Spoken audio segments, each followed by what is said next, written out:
स्वागत छ हजुरहरूलाई एपेक्स लजिक युट्युब च्यानलमा।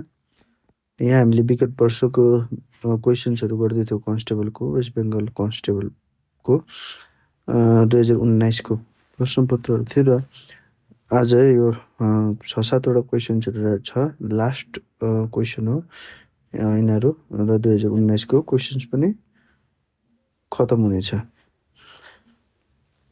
र हजुरहरूले बुझ्दै जानुभयो र मन परेको खण्डमा लाइक गर्नु नबिर्सिनुहोस् होला र आजको प्रश्नतिर लागौँ।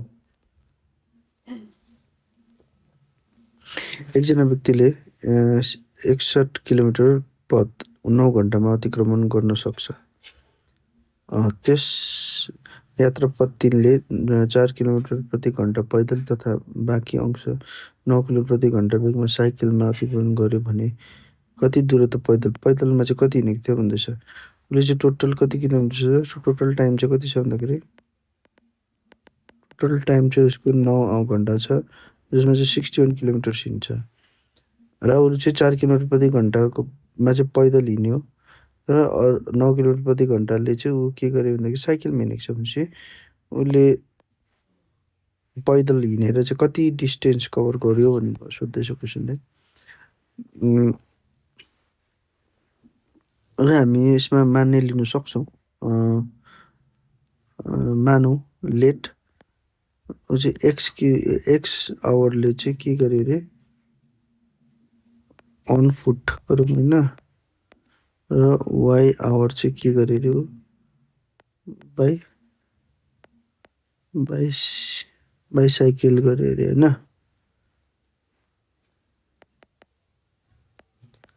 बाइसाइकल गर्यो अरे होइन।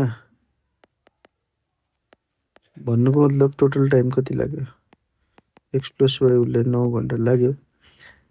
त्यसरी नै उसले के गरेको छ भन्दाखेरि टोटल डिस्टेन्स कति ट्राभल गरेको छ हेर्नुहोस्, 4 किलोमिटर्स पर आवरले उसले एक्स घन्टा चल्यो होइन, एक्स घन्टा ऊ हिँडेको छ, प्लस 9 किलोमिटर पर आवरले ऊ वाइ घन्टाले हिँडेको छ, वाइ घन्टाले हिँडेको छ र टोटल डिस्टेन्स उसले कति गर्यो 61 किलोमिटर्स तय गर्यो। यो चाहिँ डिस्टेन्स भयो, यो चाहिँ टाइम भयो।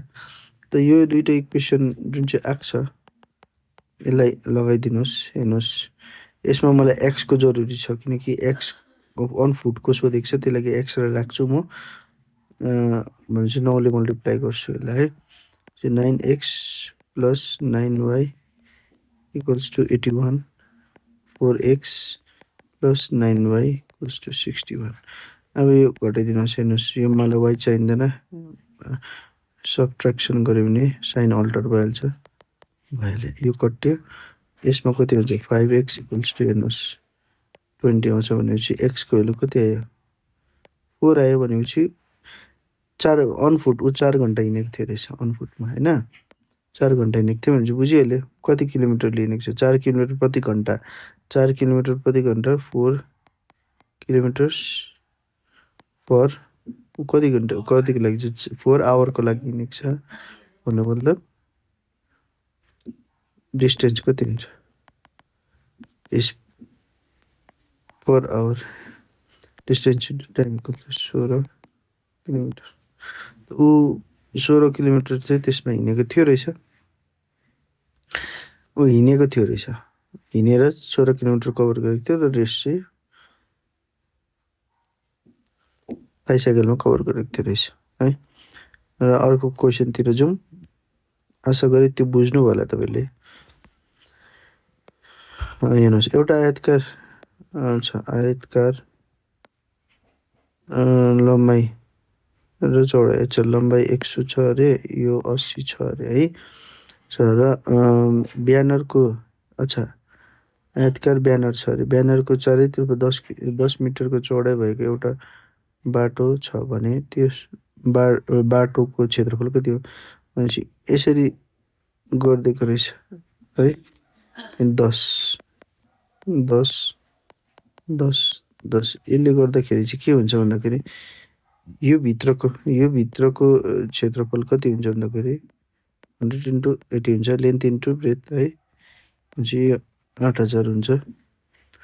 अब बाहिर बन्नेपछि कति बनिन्छ लेन्थमा कति भयो हेर्नुहोस् 100 प्लस यता र यता लेन्थमा 20 एड भयो होइन ब्रेथमा हेर्नुहोस् ब्रेथमा कति एड भयो यता र यता 80 प्लस 20 होइन यसरी एड भयो भनेपछि नयाँ लेन्थ हो यो है न्यू ब्रेथ 120 100 भनेपछि एरिया के हुन्छ लेन्थ इन्टु ब्रेथ भनेपछि 120 गुणा 100 गऱ्यो भने यो 12,000 हुन्छ होइन मलाई के भनेको छ हेर्नुहोस् भने त्यस बाटोको क्षेत्रफल के हुन्छ भन्दा चाहिँ अभियसली मैले यो डल्लै यो भित्रको पार्टलाई घटाइदिएँ यो बाहिरको पार्टमा भनेपछि यो वाला पार्ट निस्किन्छ होइन बाटो त्यही हो भनेपछि घटाइदिउँ भित्रको पार्ट कति छ भित्रको पार्ट अघि नै मैले देखिसकेँ एल इन्टु बी भनेको मतलब कति थियो 100 गुणा 80 भनेको मतलब 8,000 थियो तब भनेपछि एरिया अफ पाथ गऱ्यो भने के हुन्छ एरिया अफ पाथ गऱ्यो भने 12,000 माइनस 8,000 गर्नुहोस् भनेपछि 4,000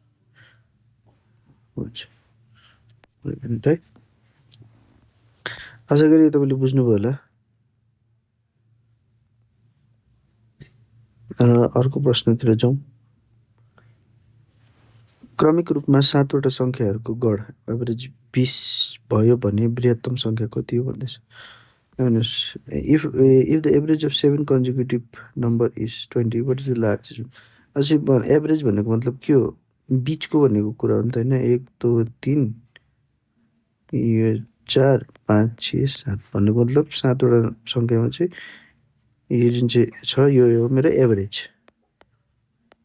हो अब विच इज द लार्जेस्ट भन्यो भने अभियसली यो 21 22 र 23 इज द लार्जेस्ट किनकि एभरेज भनेको चाहिँ यो दिएको छ अब अर्को प्रकारले हेर्नुहुन्छ भने मानिलिनुहोस् त्यस भए n + 1 n + 2 n + 3 n + 4 n + 5 n + 6 यो मेरो 7वटा नम्बर हो लेट गरेको मैले होइन एभरेज भनेको मतलब फेरि यहाँ पक्रिनुहोस् 1 2 3 4 फोर्थ नम्बर जहिले पनि एभरेज हुन्छ होइन बिचको हो नि त मतलब यसको भ्यालु दिएको छ अलरेडी 20 भनेर त n = 17 हुन्छ अब भनेपछि मलाई हाइएस्ट नम्बर कति मागेको छ n + 6 हो 7 + 6 भनेको 23 यो पनि हुन्छ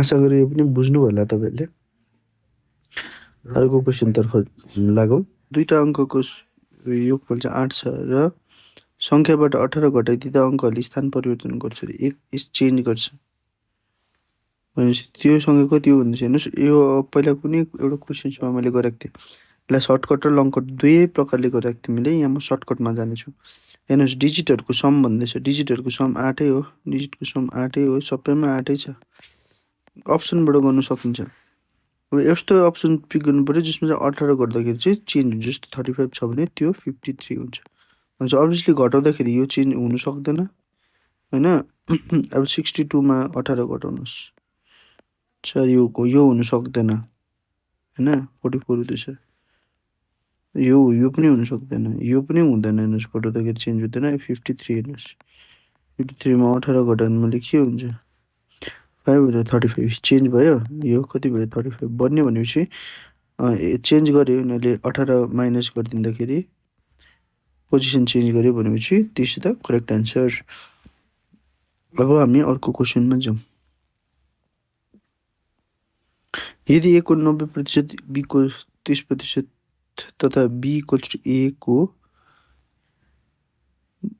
के 2x% भए अच्छा x को भ्यालु कति हो भन्दैछ ठिकै छ यो केही पनि छैन 90% अफ a =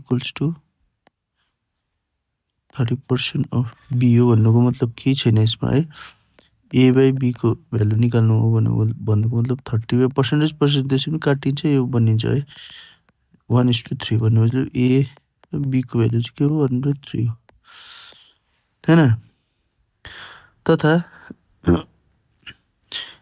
b = चाहिँ a को 2x% हो भनेपछि x को भ्यालु कति हो भन्दैछ। यहाँबाट थाहा भइहाल्यो b भनेको मतलब कति हो 3 हो इक्वल्स टु यो भनेको 1 हो 2 इन्टु x% भनेको मतलब 100 हो। यसलाई गर्नुहोस् 50 भनेपछि x इक्वल्स टु कति हुन्छ यहाँ x/50 इक्वल्स टु यो भनेको मतलब 3 हो हैन। यहाँबाट त x इक्वल्स टु 150 भयो। यसले मल्टिप्लाई हुन्छ है। यो त 150 हो भइहाल्यो। र अर्को क्वेसन तर्फ जाउँ। हेर्नुहोस् कुनै त्रिभुजको 3वटा कोणहरू यथाक्रमले यो भए खण्डमा x कति हुन्छ भन्छ। अभियसली हामीलाई याद छ ट्रायंगलमा एंगलहरुको सम कति हुन्छ 180 डिग्री हुन्छ है। जस्तै ABC मा यो A यो B र यो C लिए भने मैले एंगलहरु A plus B plus C equals to 180 degree हुन्छ। अब मानिलिउँ यो A भनेको मतलब 3x दिएको छ, यो भनेको मतलब 2x minus 7 दिएको छ, C भनेको मतलब 4x minus 11 दिएको छ। भयो त्यो मतलब यसलाई एड गर्नुहोस् 3x plus 2x minus 7 plus 4x minus 11 equals to 180 हो। यसलाई ओपन गर्नुहोस् bracket 3x plus 2x minus 7 plus 4x minus 11 equals to 180 है। 3x 5x र यो 9x भइहाल्यो। माइनस माइनस माइनस 18 भइहाल्यो इक्वल्स टु 180 ठिक छ। त 9x इक्वल्स टु के हुन्छ 180 प्लस 18 9x इक्वल्स टु 198 भइहाल्यो। x equals to 198 divided by 9 equals to x equals to 22 भनेर आयो। र अर्कोतिर जाउँ।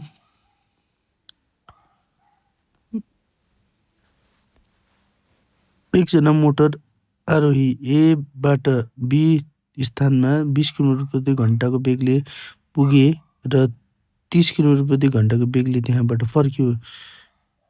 आरोहीको एभरेज अच्छा यो हेर्नुस् डिस्टेन्स सेम छ। एकजना मोटर आरोही A बाट B A देखिको B चाहिँ के छ भन्दाखेरि यहीँबाट जाँदैछ र फेरि यही बाटो फर्किँदैछ भने डिस्टेन्स सेम छ नि त। यो डिस्टेन्स यो दूरी छ यो सेम छ। when distance is सेम भएको खण्डमा चाहिँ के हुन्छ एभरेज स्पिडको फर्मुला छ 2 into x into y by x plus y where x र y चाहिँ के छ दुईटा स्पिडहरु एउटा जाने स्पिड हुन्छ एउटा चाहिँ फर्किने स्पिड दुईटा स्पिडहरु मानिलिनुहोस् है। त यहाँ फर्मुला लगाइदिउँ केही छैन सेम स्पिड छ नि त। एउटा A देखिको B जाँदैछ जाँदाखेरि के गर्छ 20 किलोमिटर पर आवर जाँदैछ र फर्किँदाखेरि 30 किलोमिटरले आउँदैछ भनेपछि यो 20 प्लस 30 हुन्छ।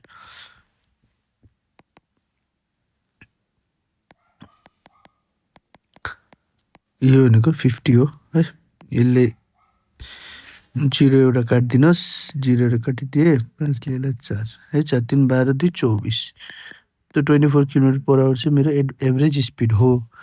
त यो यसलाई सर्जी सर्टकटले नै गर्नुपर्ने हुन्छ। अब अर्को वेमा गर्नु पनि सकिन्छ तर यो सर्टकट नै याद गर्नुपर्ने हुन्छ है। र अर्को क्वेशनतिर जाउँ।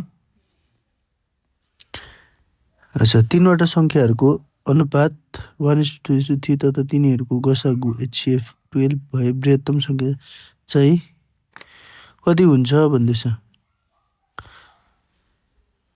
अन्त बृहत्तम संख्या भनेको 12 3 36 हुन्छ सिधै मल्टिप्लाई हो है।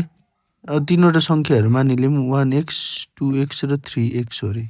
HCF भनेको मतलब के हो HCF भनेको जे कमन छ त्यो कमन हो भनेपछि x इक्वल्स टु तपाईको हेर्नुस् 12 दिएको छ भनेपछि बृहत्तम के largest number is 3 largest one is 3x भनेपछि 3 into 12 is 36 यो जुन सजिलो दिएको थियो है।